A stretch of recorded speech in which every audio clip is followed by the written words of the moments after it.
Unang bunga ng pagtatalik ng babae at lalaki, si Cain. Makasalanan, killer, kriminal. Pinatay niya ang kanyang kapatid na si Abel. By the way, si Abel, isa po siyang shepherd.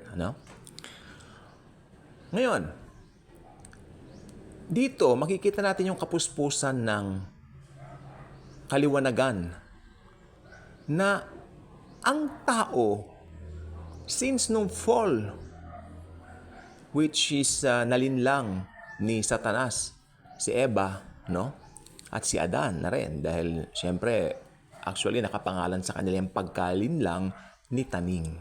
Or should I say, yung pagkalinlang sa kanila ni Taning na Diablo.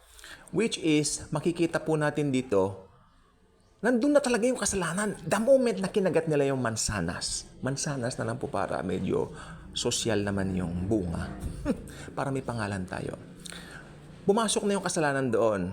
Ang sabi ni Lord Jesus, inutusan ko kayo na pwede nyong lapangin lahat, di ba? Yan. Pero nilapang niyo yung pinagbawal ko. So, bad trip, bad shot, Pumasok ang kasalanan. Then that moment, that very same moment, they realize naked sila. Sabi ni Jesus, sino nagsabi sa inyong hubad kayo?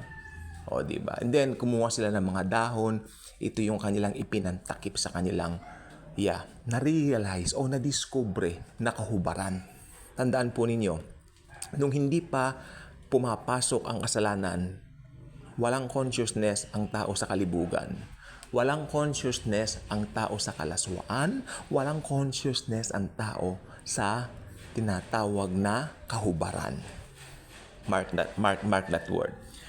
Kaya ang nangyari, ang unang bunga ng pagtatalik, makinig pong mabuti, importante ito, ng babae at ng lalaki ay kriminal.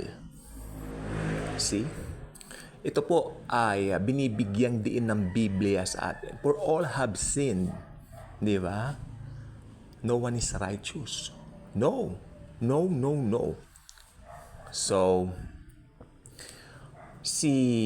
ang una pong masasabi ko po, para po maliwanagan natin, ang unang nagpossess ng Adamic nature, according sa pagkapanganak sa laman, ay si Cain.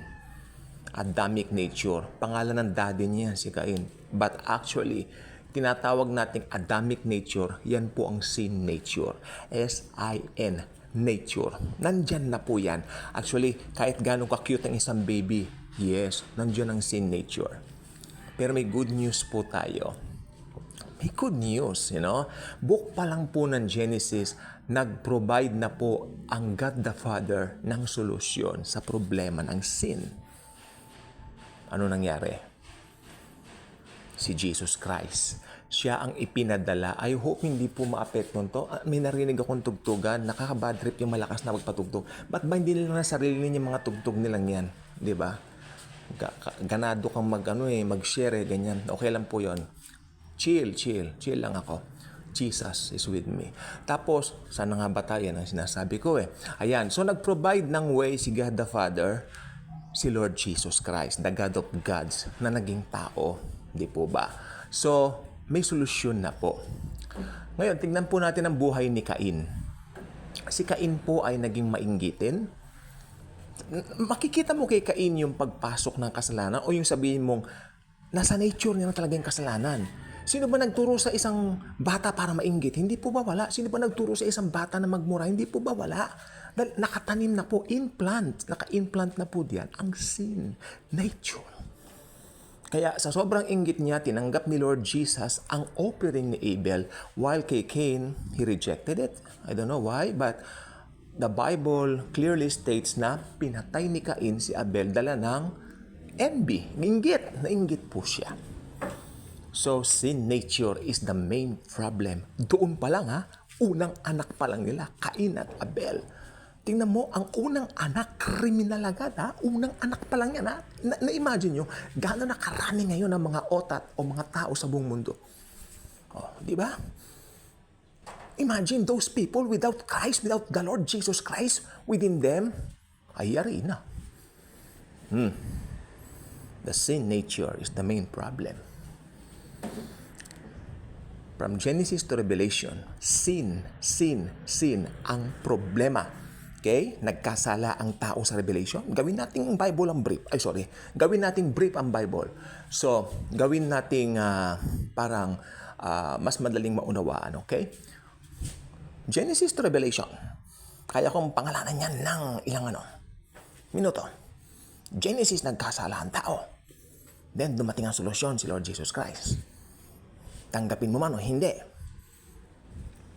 ang Panginoong Hesukristo, magkakaroon ka ng consequence. Di ba? Kung tinanggap mo, mas maganda, langit ka. At ang ending ng Biblia, nasolusyonan na ang kasalanan dahil kay Jesus Christ. At tinapos na ni Jesus Christ ang kasamaan ng mga tao, ng Antikristo, ng false prophet, and blah, blah, blah. Especially ni Satan. Na-defeat si Satan. Di po ba? So, ayan overall ng Biblia, overview ng Biblia no? So, alam po ba ninyo, malaking problema ang sin nature. Kaya, ang napansin ko po kasi, marami pong akong mga kaibigan na hindi born again Christians. It means, hindi nila tinanggap si Lord Jesus as Lord and Savior ng kanilang buhay. Being their very personal Lord and Savior, they haven't accepted Him yet. I hope gawin nila bago mag-rapture. Anytime na rapture na. Nakikita ko po sa kanila, may time na pinipilit nilang bumait. Ayaw kong kumanta. Gusto kong bumait po, pero hindi magawa, diba?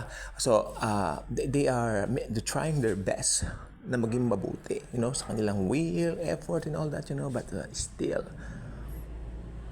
pag napiga sila, lalabas pa rin talaga ugali. Masama. So, ang tinatawag na sa Biblia na masama, silang mga wicked, especially sa English, mas maganda, they are the wicked ones. Ang tinatawag na wicked ones dyan ay yung may mga sin nature. Amen? Yung mga hindi anak ni God the Father. Paano ba tayo naging anak ni God the Father? Through the Lord Jesus Christ, who is God the Son. Di ba? And now, sino ba nagtatak sa atin? God the Holy Ghost. Our God is one. But 3 persons. Our God is 3 in 1. Amen? And the Lord Jesus Christ, siya ang nagsisecure sa atin. Araw-araw kasama niya tayo. Araw-araw pinoprotektahan niya tayo. Or should I say, araw-araw kasama natin siya, rather.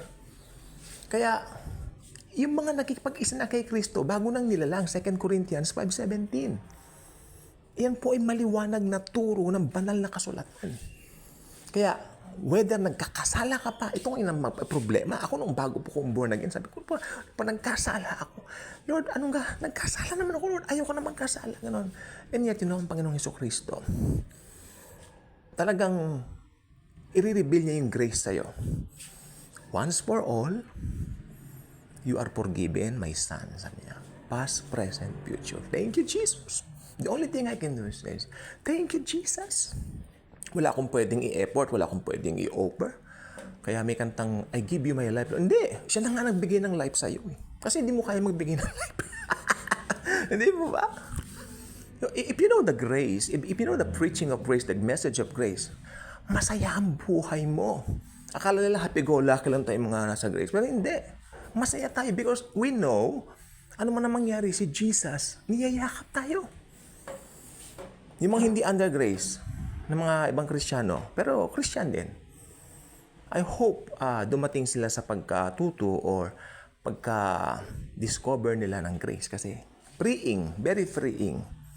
Hindi ka mapapalaya ng mixture. Ayaw ni Jesus ng mixture. Halo-halo kanya.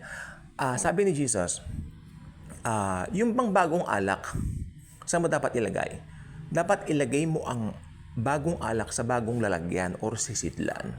Hindi mo siya pwedeng ilagay sa lumang sisidlan sapagkat if you do so, alam mo nangyayari, puputok yung lumang sisidlan, pati yung alak na bagong matatapon. Both will be wasted. Masasayang pareha. So, ayaw ni Jesus yan. So, New Covenant, ano ba yung New Covenant? Maniniwala tayo na, hey, tapos na. Natapos na lahat ni Jesus. The only thing we can do is to receive Jesus as our very own personal Lord and Savior by believing doon sa ginawa niya sa cross 2,000 years ago. Nasapat na yon para maligtas ka at magkaroon ka ng buhay na walang hanggan. So yung example ni Cain na nagtaglay ng Adamic nature sa iyo ay wala na. Sa atin ay wala ng epekto. Wala na tayong Adamic nature, meron na tayong Jesus nature. Kaya kung hindi pa kayo subscriber ng channel na ito, malugod ko po kayong inaanyayahan. Click the notification bell, share this video, share the wonderful love of the Lord Jesus Christ. Thank you po ha, and Jesus truly loves us all.